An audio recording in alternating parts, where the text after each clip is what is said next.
Oh, kuya no. Wala ka doon ito. Ako to ganyan, bigla ko ito. Isip ka naman ko eh. Parang sir, wala may tangan na.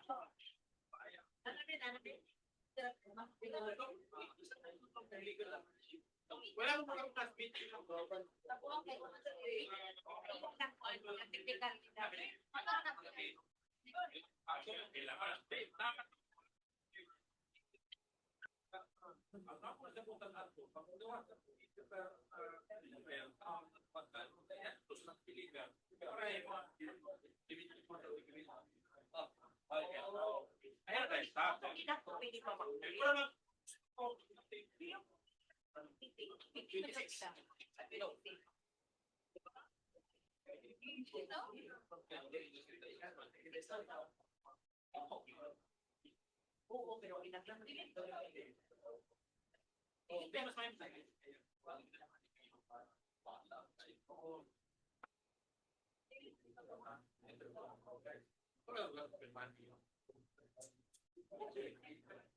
yung sampai di kalimat beliau.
Hapon.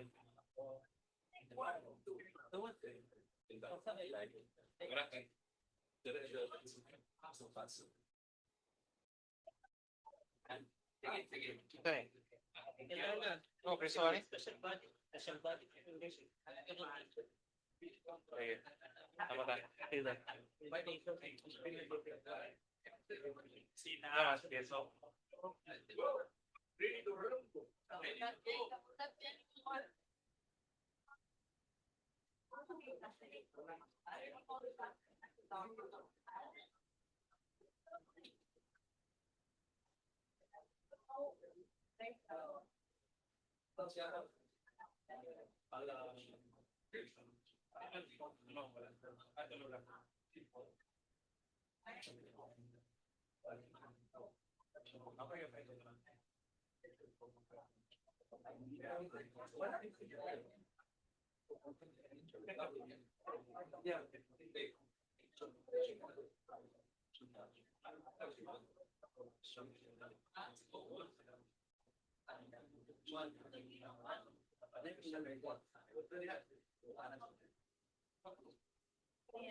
Okay, we're about to start the 41st regular session of the 21st City Council is now called to order. Invocation by Honorable Councilor Agasuan, followed by the singing of Lupang Hinirang and the Cagayan de Oro March. Please rise. Magbang ba to ko? Hello.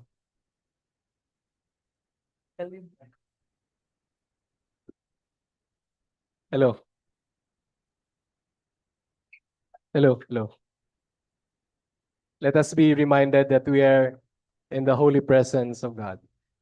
In the name of the Father, and of the Son, and of the Holy Spirit. Amen. Lord, we pray for the virtue of humility. Humility to remind us that we are all equals in this council, each entrusted with a duty, a voice, and a purpose. Lord, we pray that you remove our pride, our arrogance, and our need to always be right, and instead replace them with the values of patience, understanding, and openness. Lord, may humility guide our actions and decisions this afternoon. Amen.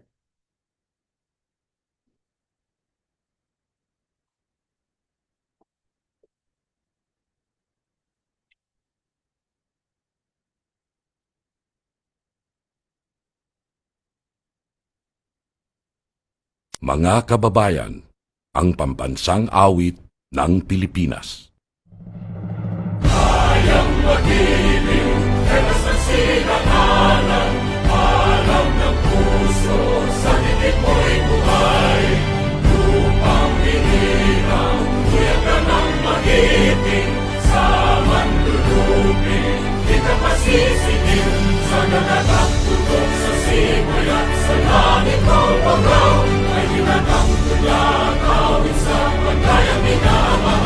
Ang isang matawad mo'y tagumpay na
Please be seated.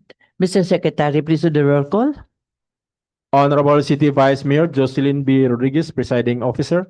For the First District Councilors, Honorable Desiree Ann M. Dahino, Honorable Roger G. Abaday, Honorable Juancho R. Pascual, Honorable Agapito Roberto G. Swan, Honorable George Christopher Q. Goking, Honorable Moreno Y. Daba IV, Honorable Alpi Ligaspi Sr., Honorable Amy Rose P. Moreno.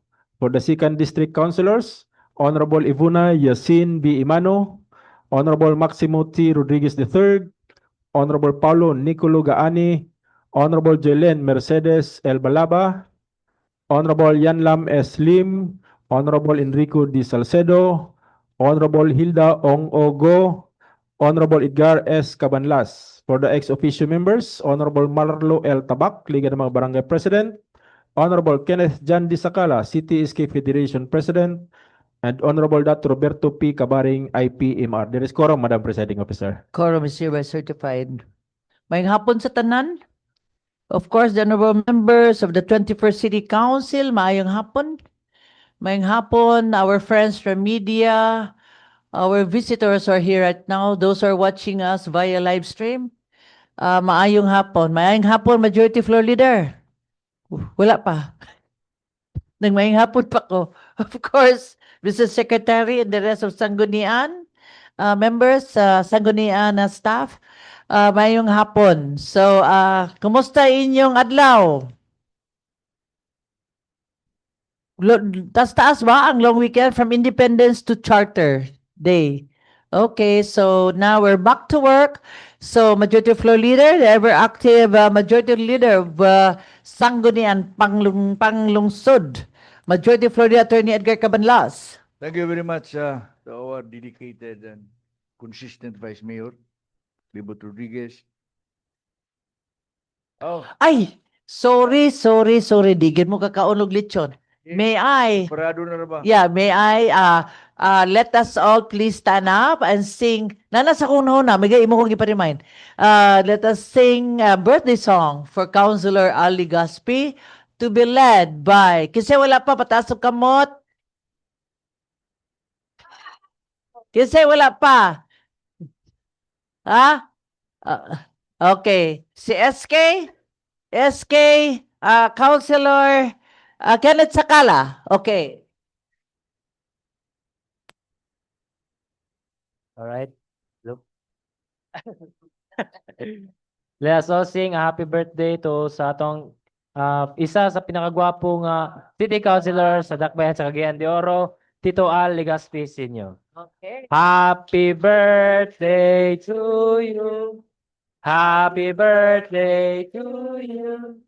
Happy birthday, happy birthday. Happy birthday to you. Faster, 1, 2, 3, go. Happy birthday to you. Happy birthday to you.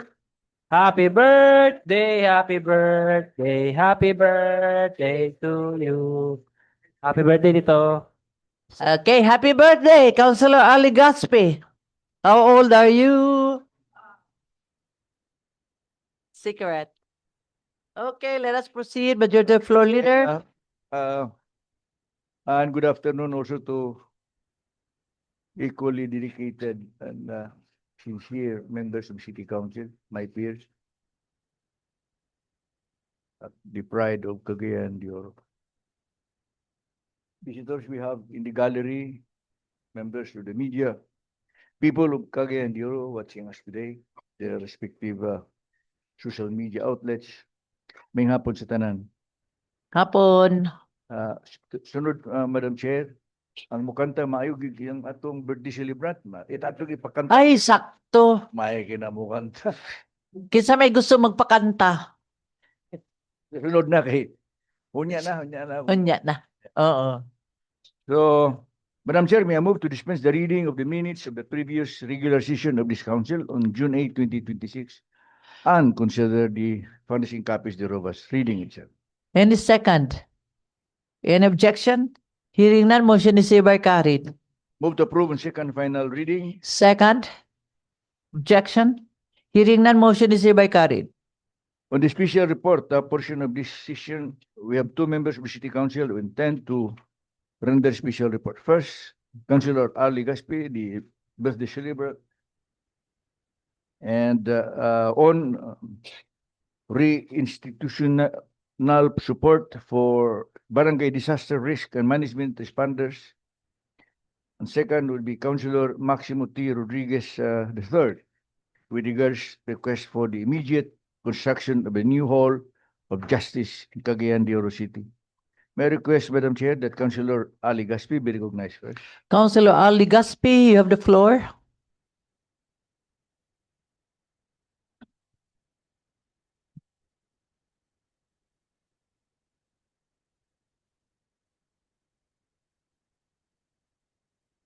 Madam Presiding Officer, the ever beautiful Vice Mayor Jocelyn Bibot Rodriguez, our Majority Floor Leader, Attorney Ed Cabanlas, my dear colleagues, guests, mayong hapon. Ngayong hapon. I rise today to present a matter that directly concerns public safety, disaster preparedness, and community resilience. The strengthening of institutional support for our barangay risk reduction and management responders. Ang mga barangay risk reduction and management responders mao ang nagunang puwersa sa pagtabang o pagtubag sa panahon sa mga emerhensya, kalamidad, katalagman, operasyon sa panglawas, medikal nga insidente, sunog, linog, pagbalhin sa mga residente ngadto sa luwas nga lugar ug uban pang mga panghitabo nga may kalabutan sa kaluwasan sa komunidad. Sulod sa ilang tagsa-tagsa ka barangay, ang ilang serbisyo adunay dagkong papel sa pagpanalipod sa kinabuhi o kabtangan o sa pagpalig-on sa kaandam sa komunidad batok sa mga katalagman o krisis. It must be emphasized that many of our barangay responders render service on a 24-hour on call, 7 days a week. Their commitment extends beyond regular working hours, requiring them to always remain ready at all times. This representation respectfully proposes for the city government of Cagayan de Oro to provide institutional support for our barangay disaster responders. The proposed institutional support program for barangay disaster risk reduction responders finds its legal basis, namely, number 1, Republic Act number 10121, Philippine Disaster Risk Reduction and Management Act of 2010. Kini nga balaod mandates the strengthening of disaster preparedness and response capacities at the local level and encourages support mechanisms for disaster preparedness. Number 2, Republic Act number 7160, Local Government Code of 1991.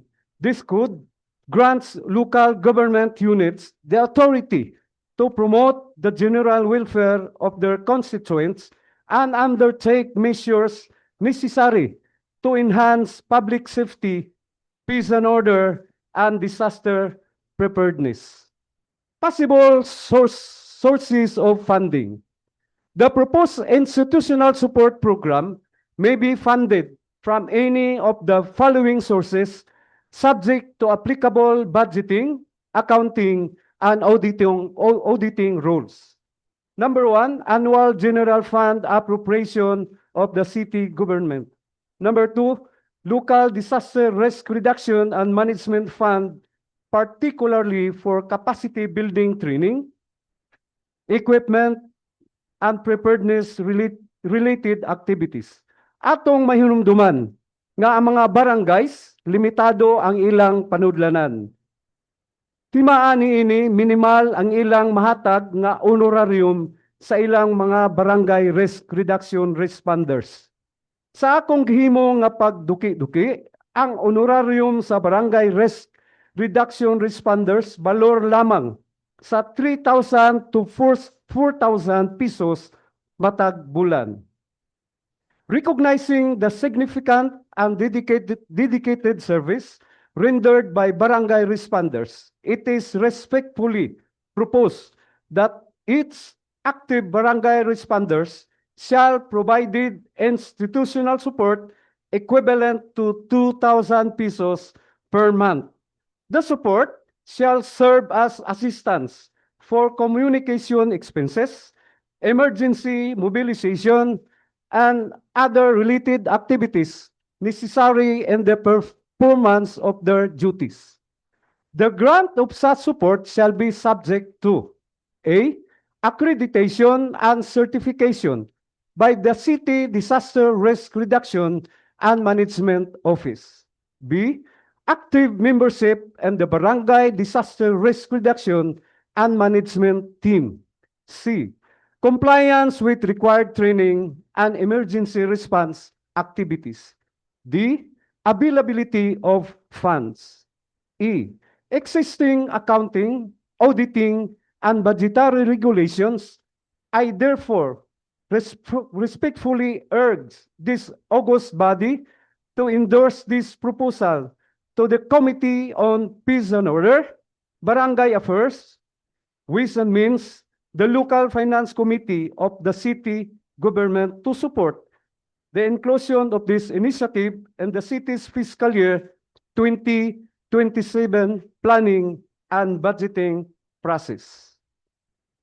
In closing, the proposed institutional support represents a meaningful investment in the welfare, readiness, and effectiveness.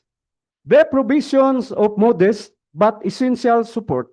The city government reinforces its commitment to public safety, disaster resilience, and community preparedness. Together, let us invest in our barangay risk reduction responders, empower our communities, and build a safer and more resilient city for all. Daghan kayong salamat. Okay, thank you very much, Councilor Ali Gaspi. Any comment? Wala. Okay, let us refer to the Committee on Climate Change and Finance. Okay, so our next speaker will be Councilor Janjan Rodriguez. You have the floor.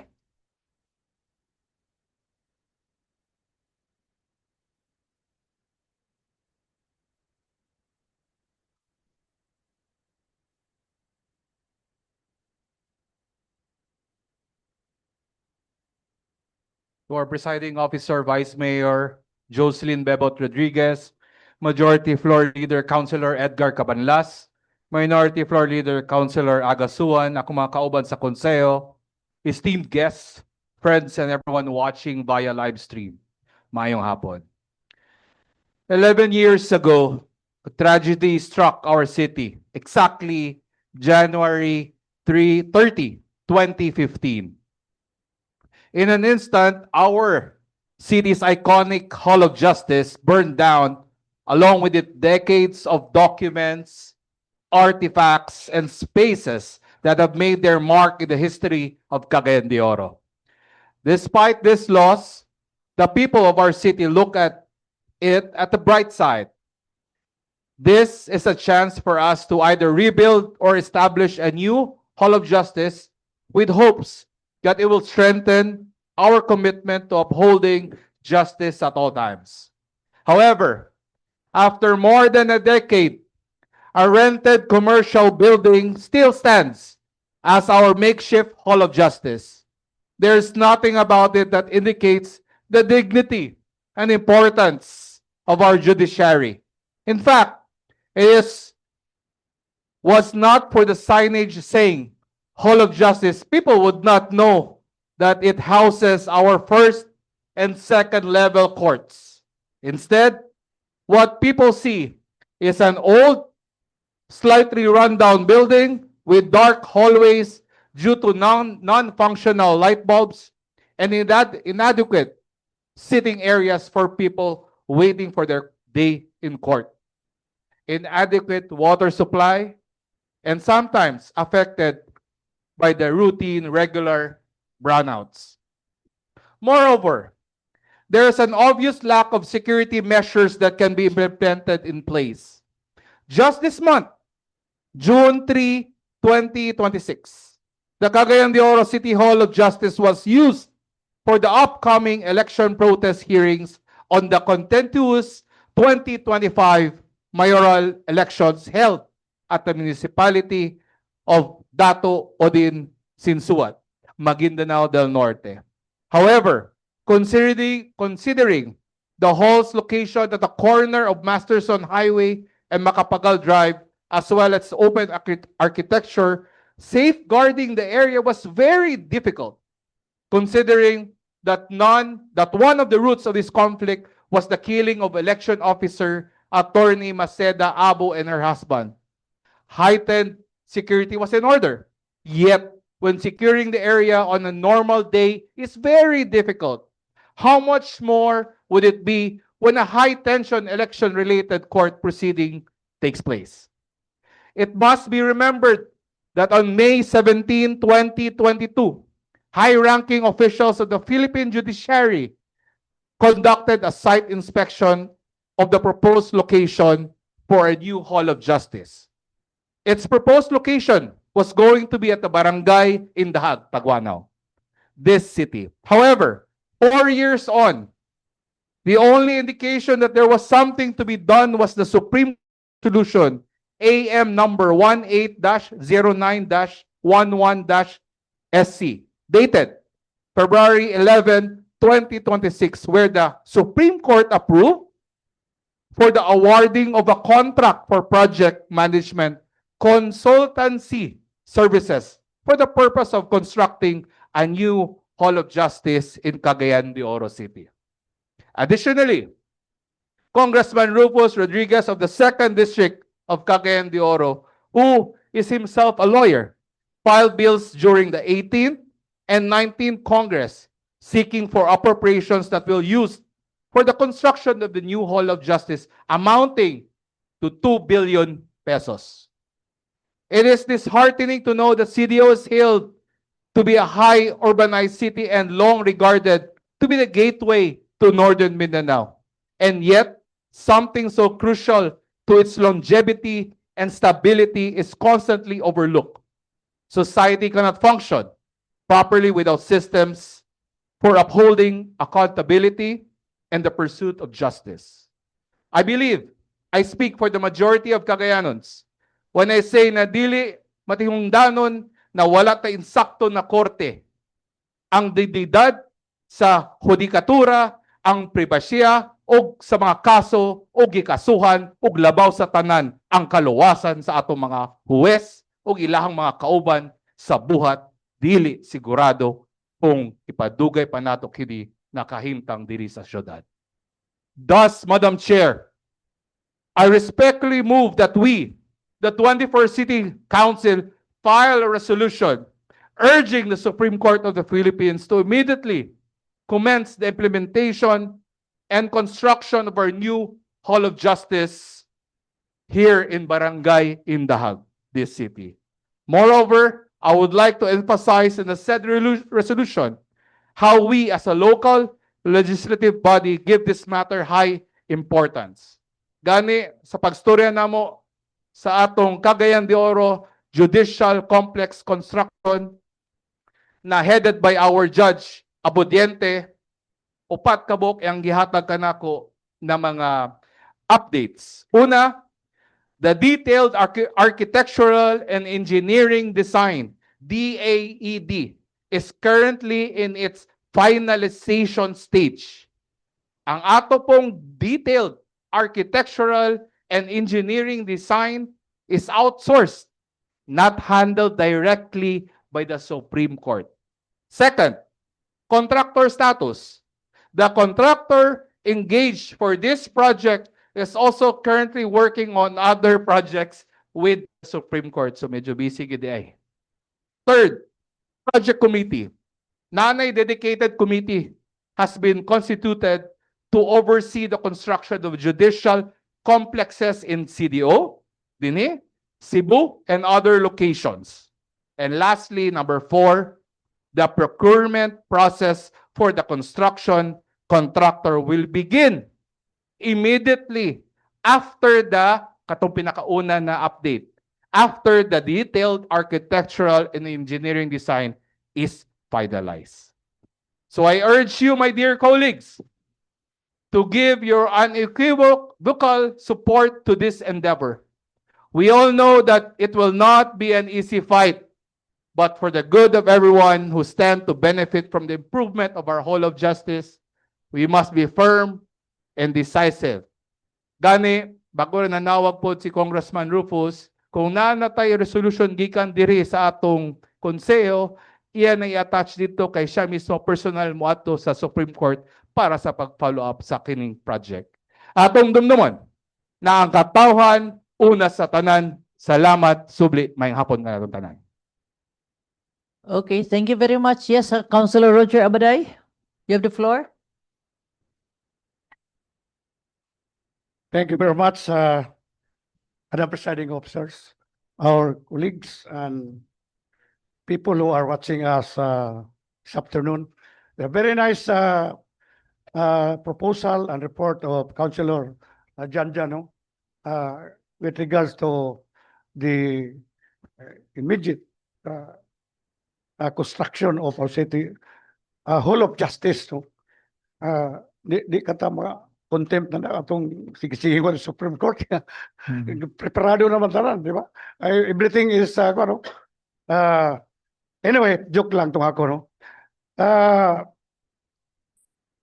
First of all, I would like to commend the performing congressman of District 2 for his effort to secure funds, 2 billion for that one. So, and I would invite Congressman from First District to also join with the Congressman Roposo to secure budget for the immediate establishment of our Hall of Justice. Actually, the new judicial complex is already established in The Hague. The Supreme Court is already in the process of developing the permanent judicial complex in The Hague, which will house Hall of Justice, a Court of Appeals, and all courts, no? Appeal na ni kani atong Hall of Justice din sa Cagayan de Oro. It was already inspected, not less than the Chief Justices and iyang mga tunginganlan ni Councilor Janjan, mga committee, gisurvey na 2022 pa. And what is lacking now is daghan magkwarta ang Supreme Court. They are independent, they have their own fiscal autonomy. Pero mas mayo nga matabangan sa labi na sa Cagayan de Oro. Cagayan de Oro is not short of helping our judiciary. In fact, the time that the Hall of Justice was massively burned dito sa Nadia karon sa Barangay 40, temporarily they were located by the city government diya sa tourism. No? We facilitate financial and administrative so wata nagkakulang. Pero siguro it's also our kining responsibility. We have a correlation with judiciary. Although they are independent, but the establishment of that building, Supreme Court building, and the Hall of Justice will give an advantageous economic and peace and order impact sa Cagayan de Oro. It is not only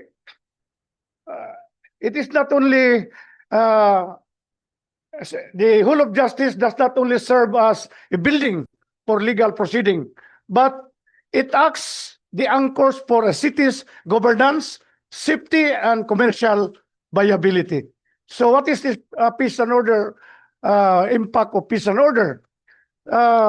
Remember that the establishment of Hall of Justice in Cagayan de Oro served as a deterrence of crime. A visible, efficient, and functioning judicial complex sends a strong psychological message. The law operates effectively here. This visible presence deters illegal activities. So what is the impact in economy? There is a direct correlation between judicial efficiency and economic prosperity. Business do not invest in environments where their assets cannot legally protected. So stimulating local commerce, the presence of Hall of Justice creates an economic microclimate. It draws daily influx of lawyers, litigants, witnesses, and civic employees. Mga restaurant, cafe, law firms, and notary offices, printing, shipping, administrative services, and public transportation and parking facilities. So, peace and economy are two sides of the coin. We cannot have economic growth without stability that peace provides. And we cannot maintain peace without fair, swift system to resolve conflicts. A whole of justice is the infrastructure that guarantees both peace and economy. So, thank you, Councilor Janjan, that encourage us to, if that is needed, then we have to support and pass a resolution as our participation in the establishment of not only the Hall of Justice but the Supreme Court. Dini ibutang sa atong mismo jurisdiction. Thank you very much. Thank you very much, Councilor Roger Abaday. Yes, Councilor Marlo Tabak.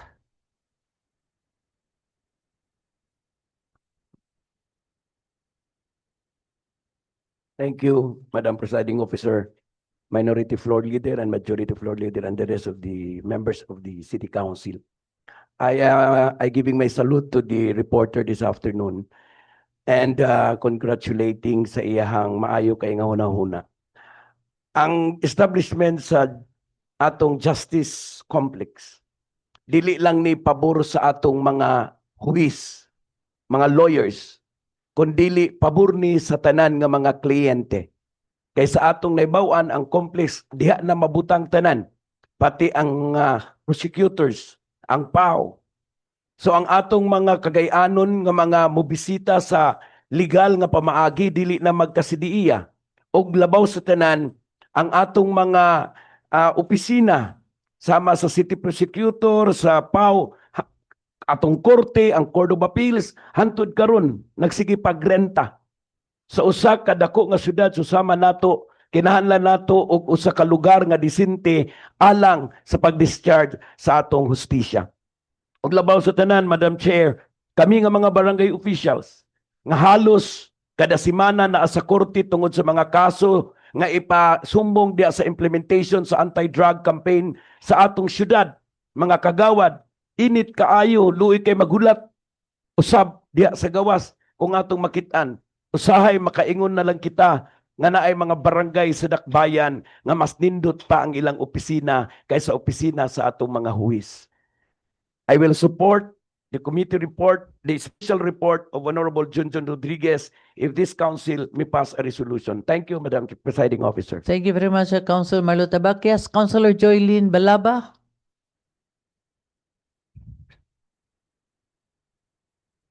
Yes, thank you, Madam Presiding Officer, Vice Mayor Bebot Rodriguez. Yes, I support the report of our good gentleman, Councilor John Rodriguez. This is long overdue actually.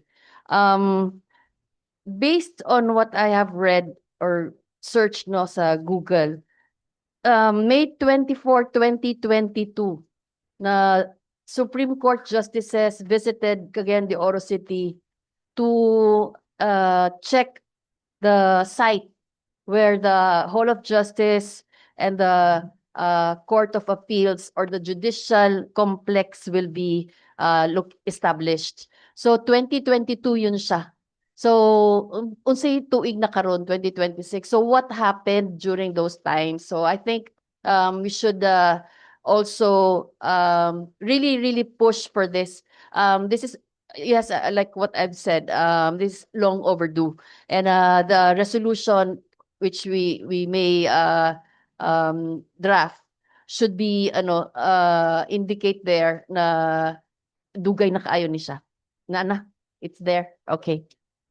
2022, 2020, May 20 hang sa report from the newspaper. So yun lang, Madam Chair. Thank you. Thank you very much, Councilor Girly Balaba. Yes, Councilor, Majority Floor Leader, Attorney Edgar Cabanlas. Thank you, Madam Chair. Thank you, Jan, for that good report. I should have done the report being a lawyer. But, you know, the city government has not been lacking support for the establishment of this Hall of Justice. In fact, the city government donated several properties for the Hall of Justice. The original Hall of Justice is the one near the city health office. Yeah. That's a city government property. May tabo lang nasunog. And we expected that on the same site, they will erect another new Hall of Justice. But then the Supreme Court decided to look for another area which is bigger. So it took time to choose another area. And another property of the city government in The Hague was offered, and this was accepted. So the city government was never relaxed on demanding or looking forward for the construction of this Hall of Justice. We accommodated the temporary use of our tourism hall for Tourism. the Court of Appeals, because the building of the Court of Appeals was not strong enough, and they were afraid. The justices there were afraid to occupy further the YMCA. Now, problema kay lagi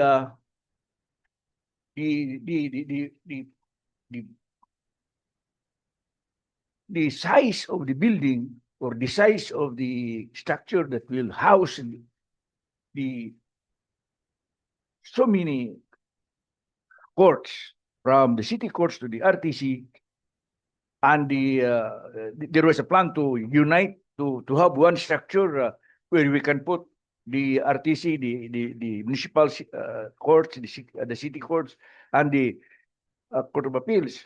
But then I think there was this conflict of opinion that the Court of Appeals would like to have a separate building for them. Nagkiraga po yung mga problema.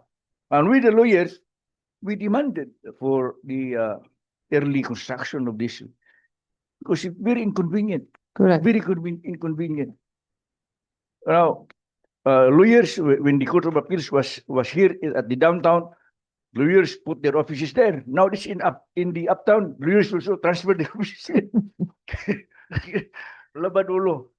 So kami gininteresado yan. And also the justices, the court personnel. And then there was another plan. The third option. Once we can acquire this property, where we intend to put up this city hall, the new city hall, is at 29 hectares. There was a plan. There is a plan incorporated in the project that a portion of that property would be used for the Hall of Justice. That would now house all the courts in the city. Lakip na ang Court of Appeals. So, yes, there is a fiscal autonomy on the Supreme Court. The Supreme Court can make their own budget, and nobody can question that. They could include that in their budget for the next year. The 2 billion, I don't know, enough. It's enough. And so depende gini sa Supreme Court. Depende ni sa Supreme Court. Di na lang kung gusto yan, malangan. There's another picture there. Di na lang po, kaya bisig, masok po. Anyway, and it's not good. Now, anyway, so we will support this, Madam Chair. Thank you very much for that, also being an author of that. Okay, thank you very much sa Majority Floor Leader, Attorney Edgar Cabanlas, Councilor Girly, then Councilor Janjan. Thank you very much. Thank you, Madam Chair. I would just like to ask our Majority Floor Leader, no, yeah, it piqued my curiosity. Meaning to say, the Supreme Court did not or wala sila miuyon dito sa Indahag. Is that no? Ah, ang nadudungan ko mura sa duha sila kay murag layuan Okay. sila. Layuan sila. I think there's also this opinion coming from the local, justices and judges. Nga gusto po nila nga ninis doon. So, nadahan kayo mga Okay, thank you very much. Yes, Councilor Janjan Rodriguez. Thank you, Madam Chair. Again, thank you colleagues no for your support. Salamat kayo. And of course to our dynamic ka-practice gyapon dud karon our lawyer. Only lawyer here in our city council, walay lain Majority Floor Leader Ed Cabanlas. Just to add to Councilor Balabas manifestation, on May 17, 2022, officials from the judiciary, including Supreme Court Associate Justice Joseph Lopez and Court of Appeals presiding Justice Remedio Salazar Fernando conducted a site inspection of the proposal of justice project in Barangay Dahag. Gani, bago lang last year, in front of the plenary where Congressman, our good Congressman Rufus Rodriguez, during the budget deliberation of our Department of Justice regarding this our Hall of Justice, where it is going to be located soon here in our Barangay Dahag, reiterated the 2 billion in front of all the justices, including Associate Justice Maidas, who said that they will construct. Siguro nahadlok lang kay Vice sa appropriation man to si Kong Rufus. So, nisugot siya. Siya ipadayon na ginaniya. So, I don't see any hindrance. Nga no, gahapon lang nagstorya mi ni Kong Rufus na iyan nagipasimento ang dalan padulong sa complex kani sa barangay sa Taguanaw, Barangay Indahag. So kana lang Madam Chair, ako lang i-add of course I am so happy today na with the support of our 21st City Council and of course from you, our Vice Mayor, kani resolution mahatag na ASAP kay mo po'y gihulatan ni Congressman Rufus para pud iyang mapersonal ang atong Department of Justice o Supreme Court para pag-adto dito karon na week. Salamat. Okay, thank you very much. So, Sir Torts. Yeah, thank you very much. Yeah. So let us proceed, the Majority Floor Leader, for the agenda of today. We proceed, Madam Chair, to our business of the day. Turks, item number 1. Item number 1 is for omnibus approval of proposed resolution number 2026-354 up to proposed resolution number 2026-355.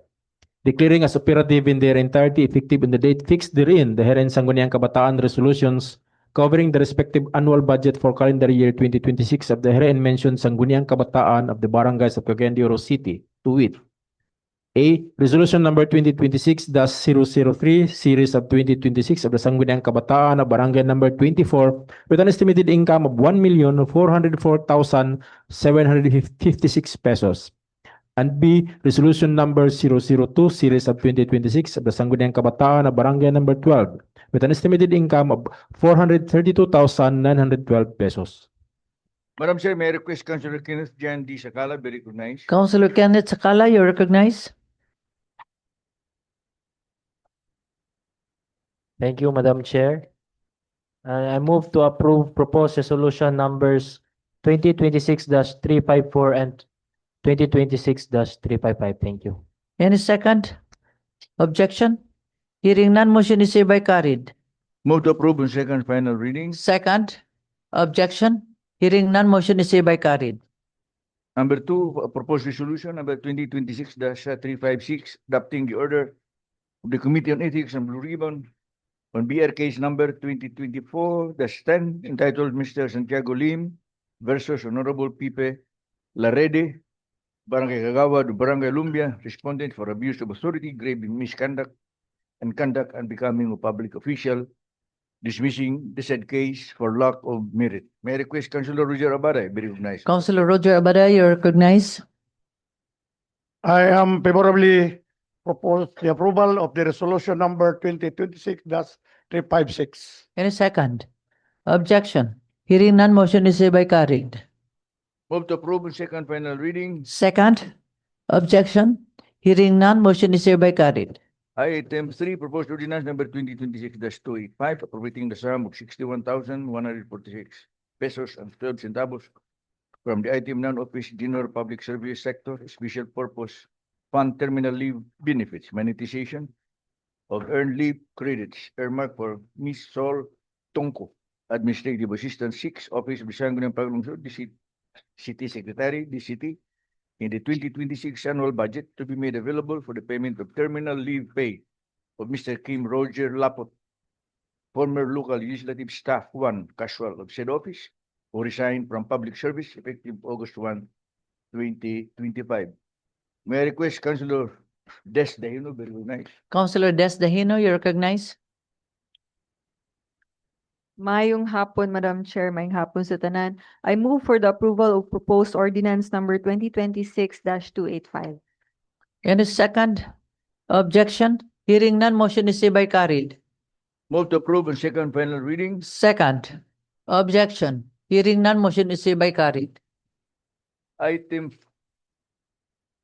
4, proposed ordinance number 2026-286, appropriating the sum of 256,735 pesos and 4 centavos from the item non-office general public services sector special purpose fund terminal leave benefits, monetization of earned leave credits earmarked for Ms. Sol Tongko, Administrative Assistant 6, Office of the Sangguniang Panglungsod, City Secretary of the City, in the 2026 annual budget to be made available for the payment of terminal leave pay of Mr. Paul Anthony Reyes, former Private Secretary Office, Sangguniang Panglungsod, Kagawad, First District, Honorable Romeo V. Calizo, whose term ended effective June 30, 2025. May I request Councilor Girly Balaba be recognized. Councilor Girly Balaba, you recognize. I move for the approval of proposed ordinance number 2026-286. Any second? Objection. Hearing none, motion is hereby carried. Move to approve second final reading. Second? Objection. Hearing none, motion is hereby carried. Item 5, Turk. Item 5 is proposed ordinance number 2026-287, appropriating the sum of 174,037 pesos and 24 centavos from the item personal services, personal benefits, contributions, terminal leave benefits earmarked for Mr. Siegfried B. De Guzman, Nurse 5, J.R. Borja General Hospital, the City, in the 2026 annual budget to be made available for the payment of the terminal leave pay of the Her and GRBGH personnel who resigned from public service. To wit, 1. Mr. Robert John T. Limo, statistician 1, with an appropriation of 36,081 pesos and 68 centavos. And 2. Ms. Mithrida B. Sario, Nurse 1, with an appropriation of 137,955 pesos and 56 centavos. Madam Chair, may I request Councilor Chris Goking be recognized. Councilor Chris Goking, you recognize. I move for the approval of proposed ordinance number 2026-287. Any second? Objection? Hearing none, motion is hereby carried. Move to approve second final reading. Second? Objection? Hearing none, motion is hereby carried. Item 6, proposed ordinance number 2025-142, requiring the use of duly calibrated or verified digital or electronic weighing scales by all vendors in public and private markets and other business establishments for retail consumer transactions involving weight measurements, imposing penalties for violation thereof and for other purposes. May I request Councilor Goking be recognized, Madam Chair. Councilor Chris Goking, you recognize. May hapon, Madam Presiding Officer and my esteemed colleagues.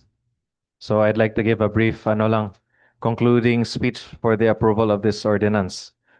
Today is not merely about the passage of a simple ordinance. It's about the ordinary Cagayanon who wakes up early to stretch every peso earned through hard work. It's about the mother buying 1 kilo of rice for her family, the father purchasing fish after a long day's work, the senior citizen carefully budgeting for vegetables and basic necessities, and every consumer who trusts that the weight shown on a scale is the weight they're actually paying for. For many families, even a small shortage in weight may seem insignificant in a single transaction, but repeated hundreds or thousands of times over the years, it becomes a silent burden carried by consumers who can least afford it. This is why the passage of the Digital Weighing Scale Ordinance is important, as this ordinance declares that every consumer in Cagayan de Oro deserves fairness. It declares that every peso spent in our markets deserves protection. It declares that honesty must not be optional in commerce, it must be the standard. By requiring duly calibrated and verified digital weighing scales in public and private markets and other establishments engaged in retail transactions, we are modernizing our markets while safeguarding the rights of our people. This measure protects honest vendors as much as it protects consumers. The vast majority of our market vendors are hardworking and upright individuals who earn a living through honest trade. They deserve a system where trust is strengthened and where those who follow the rules are not disadvantaged by those who do not. And for our consumers, every day, thousands of our constituents go to the markets to buy rice, fish, meat, vegetables, fruits, and other necessities. These are not luxury purchases. These are daily essentials purchased usually using money earned through hard work, long hours, and sacrifice. So this ordinance also reflects our commitment to modernization. As Cagayan de Oro continues to grow, our systems must grow with it. We cannot continue relying solely on outdated practices when better, more accurate, and more transparent ones exist. Digital weighing scales provide greater precision, easier verification, and stronger safeguards for both consumers and businesses. And also, on the other hand, usahay pares na pud na silang presyo. So we opted to go for digital weighing scales. Good governance is not only about large infrastructure projects or major investments. Sometimes it is found in practical reforms that improve the daily lives of ordinary people. Sometimes it is found in making sure that when a Cagayanon pays for 1 kilo, he or she actually receives 1 kilo. So today, if my colleagues and everyone supports me, we will be celebrating more than the adoption of digital weighing scales. We celebrate a more modern marketplace, a stronger consumer confidence, greater transparency on commerce, and we celebrate another step forward in our shared vision of a progressive and competitive Cagayan de Oro City. To all Cagayanons, this ordinance is a simple but meaningful assurance that your city government continues to work towards improving the systems that affect our daily lives. So thank you, Madam Presiding Officer, and to my fellow councilors, department heads, and everyone else who played a crucial role in the actualization of this ordinance, my members of the Committee on Trade and Commerce, and all those who contributed their expertise and support throughout the legislative process, like SIBDA, DTI, CDO, CPCC, market stakeholders, and the Office of the City Council Secretary, Majority Floor Leader Attorney Edgar Cabanas, and of course, always present Minority Floor Leader Aga Soan, Vice Mayor Bebot Rodriguez, Mayor Orlando Clarix Uy, my very supportive and understanding wife, Maria Goking, and my hardworking and committed office staff and the City Legal Office. I move to approve the proposed ordinance number 2025-142. Okay, somebody's raising her hand. Councilor Girly Balaba, yes, you have the floor. Thank you, Councilor Chris Goking. Oh, sorry. Just to query, Madam Chair, we know that this manual weighing scales can really be kanang ano siya ba? Ma-tamper. But against the digital na medyo lisod jud. Pero ang ako lang is paliton ang digital na bag-ong with digital weighing scale, or they will just, or the i-trade, i-barter. Kay it would be an added burden sa vendors na to buy a digital weighing machine or weighing scale. How much is a weighing scale cost? No, kung kung pwede sa incentive, i-barter na lang ilahang old weighing Okay, machine. thank you very much. How much does the digital cost? Hello, same ra gyud na siya, Vice Mayor. Pare-parehara sa weighing? Yeah. Same ra okay. gyud na siya ang nakakuan man gud. it would cost you around 1.5 to 3K. Pero ang gagagamit man ko din ha sa merkado is nasa mga 600 to 900 pesos. So from the very start pa lang, dili gyud sa kuan lugar, it's not supposed to be on the market in the first place. So niya nakapalit gyud sila mga substandard nga weighing scales, which is what was observed sa SEPTAG sa RTA. So basically, kung magpalit sila bago nga weighing scale, it's at the exact similar price gyud sa manual or analog nga weighing scales. So nagitagan man nato grace period ang mga vendors. This will be this will be highlighted sa mga public areas for the first 3 weeks, and then mga vendors will be given 6 months to comply. Okay, so pare-pareho ra gyud. Halos same price. Pare-pareho ra. Anyway, yes, Councilor Judge Rodriguez. Just to add, Madam Chair, as chairman sa atong consumer protection, we 2 months ago, 3 months ago, we had a series of committee hearings. Invited were DTI representatives, even our provincial director Jessie Aber was there, and also some of our businessmen, and of course from the different business sector and our vendors from our Cogon, from our Carmen, and some markets, Puerto. We invited them. So, tanon sila, uyo na sila sa atong digital kay lagi. Karon ka ng manual, dali ra gyud kayo siya i-adjust, no? Mag-plus sila dahil pagtanaw nimo, abi nimo muna na siya lahi di ay. So, everything was approved, no?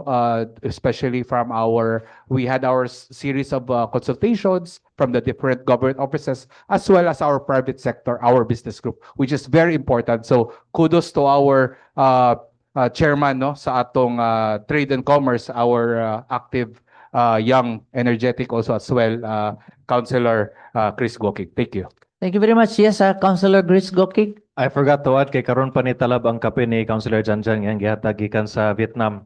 Kuan day, in the early portions kay dugay mo guni siya na hold. I think this was late last year, early first quarter, so medyo the details kung how we got here medyo malabo na kay nataw-tauran siya dito sa other departments. Our last meeting before before na final ang amendments, naka-escort mi ni Councilor Janjan Rodriguez nga basi maka-sponsor pod ang si Congressman Rufus o si Abamin. Like, we had an initial discussion nga okay naman po si Mayor Clarex. Once ma-okay na ni siya, I think we'll be dividing the load kung kinsay ato matagaan kay I think yes with the DTI. How much is the how much do you have any idea how much is the one digital weighing scale? Ang gipresent sa amo sa DTI was around 1.2. We can get mga 3K. Pero same ra gyud na siya. Okay. Well, Is yes. the one that is big or gamay ra? 30 kilograms ang ato ang minimum. Pero nagyoy tagko nga ingon si Councilor Aga nga basi maka-contribute po siya katong timbangan ng bayan. Katog gyud siya, dako gito siya. As discussed on record. Oo, nice take siya. Ito imong timbangan? Dako. Anyway, that is a good Pero kanina nga transactions will only cover business to consumers, dili B2B nga Yeah. karang timbangan bitaw sa mga truck din na siya apil ana. So, okay. So, you have to, na your motion. This is the Sige. ordinance. So I move Ay, to approve. not yet, not yet. You have to request for the motion to approve. Yes. Again, before I forgot to Second na ba to? Second. Kaya nauna Consider siyang, okay, nag-privilege unta siya una, then motion to approve. Yeah, okay. Lagi dapat unta, di ba no? Siya sa una nag-privilege, then motion. Okay, that's okay. So we already approve. Any second? Objection? Hearing none, motion is hereby carried. Okay, daghang salamat. Not yet, wala pa, nag-move second. Move to approve and second final. Any second? Objection? Hearing none, motion is hereby carried. Round of applause for Councilor Chris Salamat. Goking.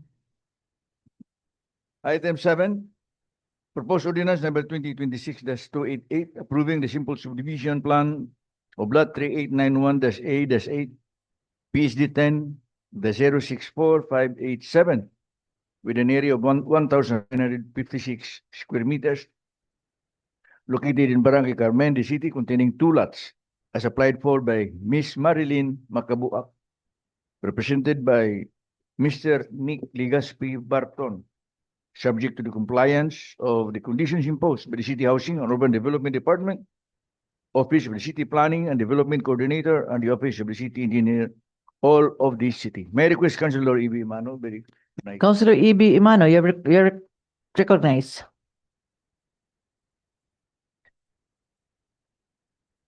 May hapon, Madam Chair, move for the approval of proposed ordinance number 2026-288. Any second? Second. Objection? Hearing none, motion is hereby carried. Move to approve on second final reading. Second? Objection? Hearing none, motion is hereby carried. Item 8, proposed ordinance number 2026-289, approving the development permit, DP, of the Cagayan de Oro Settlement Socialized Housing Project 1, Phase 3, Extension, Cedars 1, P3, Extension, Lot 3057, and Cadastral 237, Talungan Village, as on-site project located at Sitio Calaanan, Baguio, Barangay Canituan de City, with an area of 19,818 square meters, containing 64 lots, units, BP 220, or Socialized Housing Program, as applied for by the city government of Cagayan de Oro, represented by the City Mayor Rolando Oy, subject to the conditions imposed by the City Housing and Urban Development Department, Office of the City Planning and Development Coordinator, and Office of the City Engineer, all of the city. May I request Councilor Ali Gaspi be recognized? Councilor Ali Gaspi, you recognize?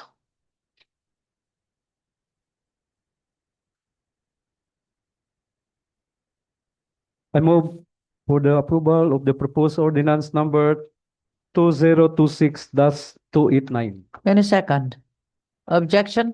Hearing none, motion is hereby carried. Move to approve on second final reading. Second?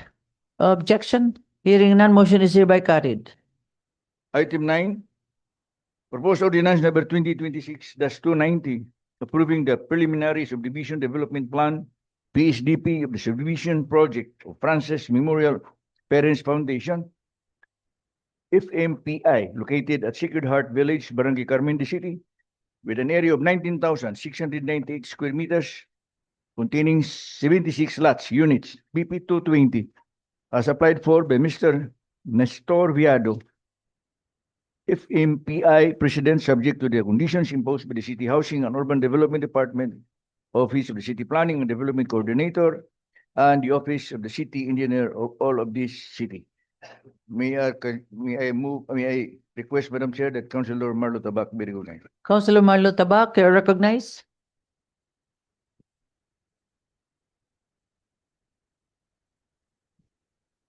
I move to approve proposed ordinance number 2026-290. Any second? Objection? Hearing none, motion is hereby carried. Move to approve on second final reading. Second? Objection? Hearing none, motion is hereby carried. Item 10, proposed ordinance number 2026-291, approving the development permit, DP of Xavier Southwood subdivision project located in Barangay Bayanga, the city, with an area of 37,500 square meters, containing 115 lots, unit, house and lot, and one commercial lot, as applied for by the A. Brown Company Incorporated, represented by Miss Joylene Magarat, subject to the conditions imposed by the City Housing and Urban Development Department, Office of the City Planning and Development Coordinator, and the Office of the City Engineer, all of these cities. I move for the approval of this ordinance, Madam Chair. Any second? Objection? Hearing none, motion is hereby carried. Move to approve on second final reading. Second? Objection? Hearing none, motion is hereby carried.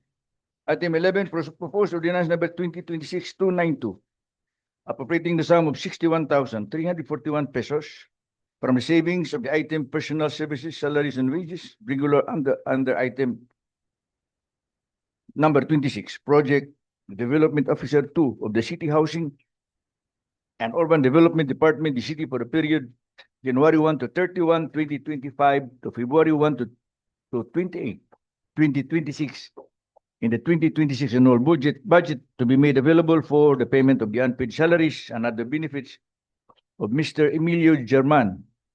1. J. Lumbatan Jr., Housing and Homesite Regulation Officer 2 of said office for the period November 17, 2025 to December 31, 2025, whose appointment permanent took effect on November 17, 2025. May I Request, Madam Chair, that Councilor Roger Abaday be recognized. Councilor Roger Abaday, you recognize.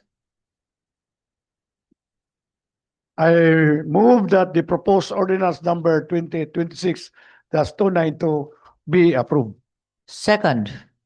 Objection? Hearing none, motion is hereby carried. Move to approve on second final reading. Second. Objection? Hearing none, motion is hereby carried. Item 12.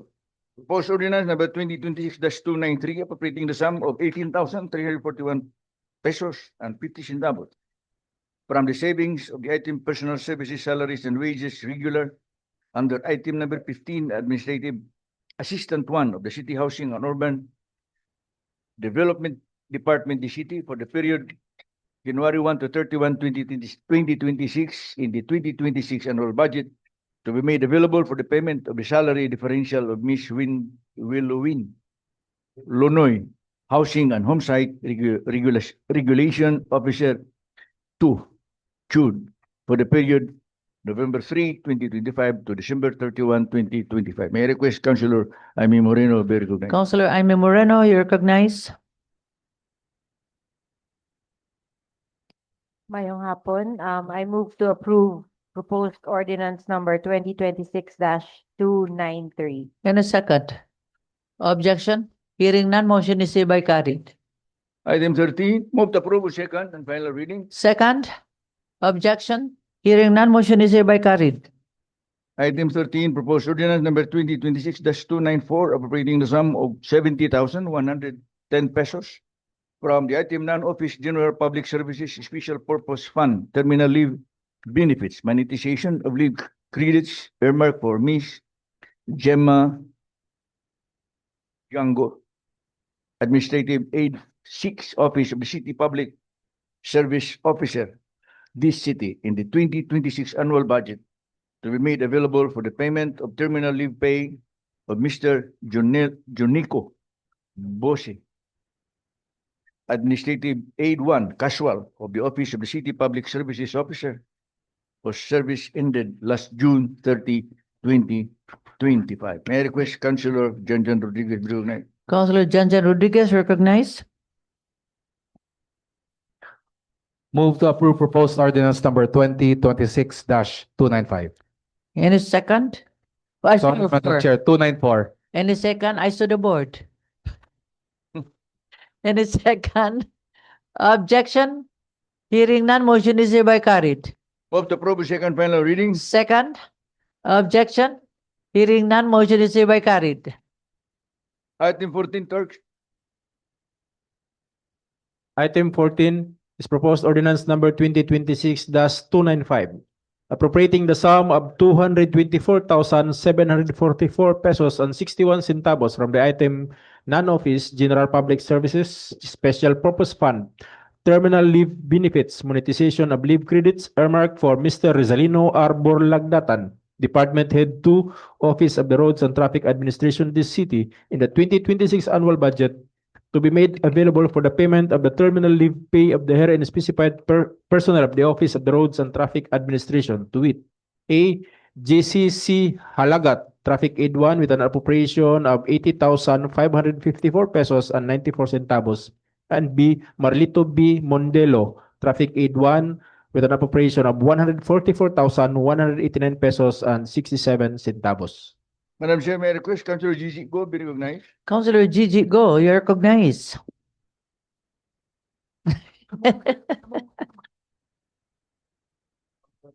Maayong hapon, Madam Presiding Officer. Maayong hapon sa tanan. Move to approve proposed ordinance number 2026-295. And a second? Objection? Hearing none, motion is hereby carried. Move to approve the second final reading. Second? Objection? Hearing none, motion is hereby carried. For inclusion, may I move to include items 15 and 16.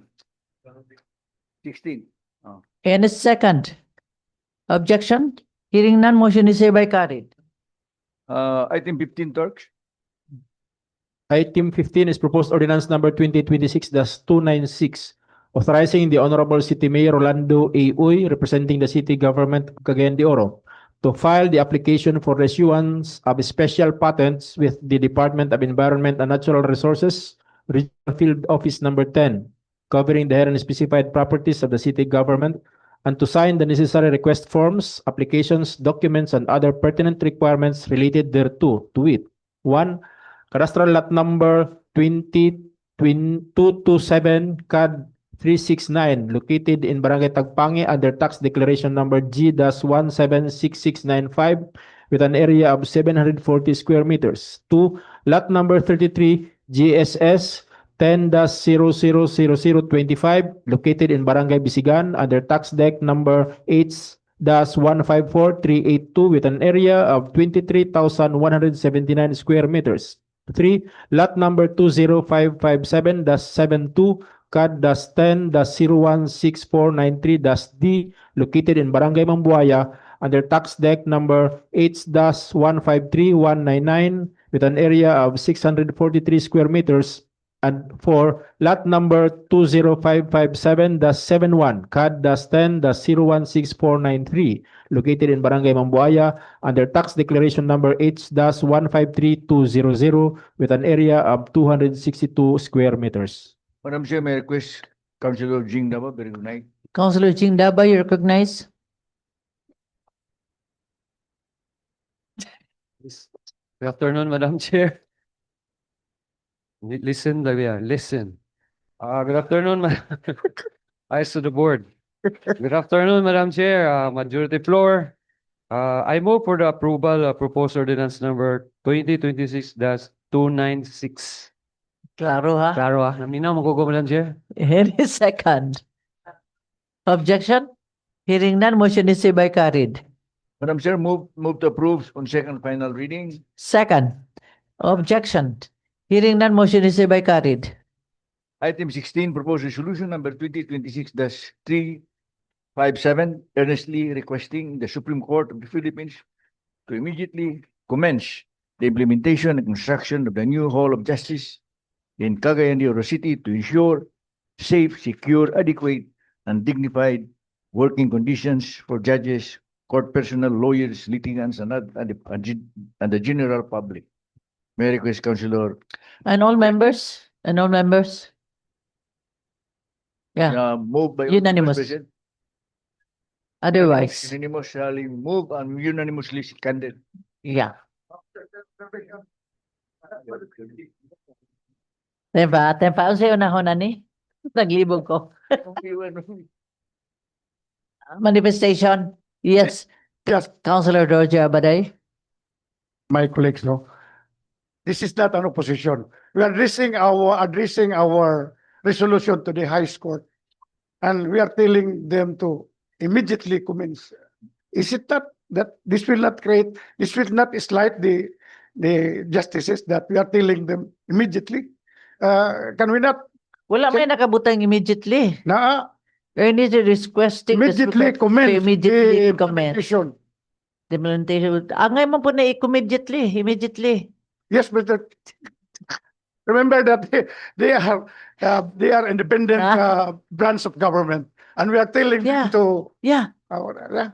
Is this proper? No? It might slight the justices. What do you think, Majority Floor Leader? You have the floor. Can we not look for another terminology? Too slowly. Another terminology that will not To, slight the justices. As long as it's not, there is no pending case there. If there is a pending case, you will address them as Give normal. a better But there is none. So I think to you can address immediately to the office of the president to act for the president to act immediately on him. I mean, they are public servants. So. Yes. Somebody says you listen to Councilor Girly Balaba, your wisdom, and Councilor Chris Goking. You may have younger wisdom. Yeah, because I think the good gentleman, Councilor Roger Abaday, would just want a politically correct term for immediately. I think kung suggestion lang, maybe expedite. Yeah, usasad na. Gwapo expedite. And I think the word requesting is enough siguro to balance out the word immediately nga mura taga-demand kay we're just requesting man, we're not insisting. okay, expedite na lang siguro, no? What you think, Majority Floor Leader? You're still the last say. Or fast track. Immediately gapon. So, Expedite. Ini, We wanted the word I would- a softer word, no? Unsa I man? would choose To expedite? keyboard is Yeah, I think suggestion expedite of- is a better word clearly. to to use. Yeah, expedite. Yeah. Expedite and the The implementation. requesting the Honorable Supreme Court. Yes. You place You Honorable. yeah, honorable. Tangan na. Honorable of the Philippines to expedite the implementation and construction. Okay, are we done? To immediately expedite. The immediately expedite. Anyway, remove the immediately, then okay. So kuha na ba to? Second? Yes, Councilor Janjan. Move to approve proposed resolution number Ay, masaya kitawag. 2026-357. Any second? Objection. Hearing none, motion is hereby carried. Madam Chair, move to approve on second final reading. Second, objection. Hearing none, motion is hereby carried. Kira? There being no other matters to take up, move for the adjournment, Madam Chair. Any second? Eyes on the board? Hearing none, motion is hereby carried. Session adjourned. God bless us all.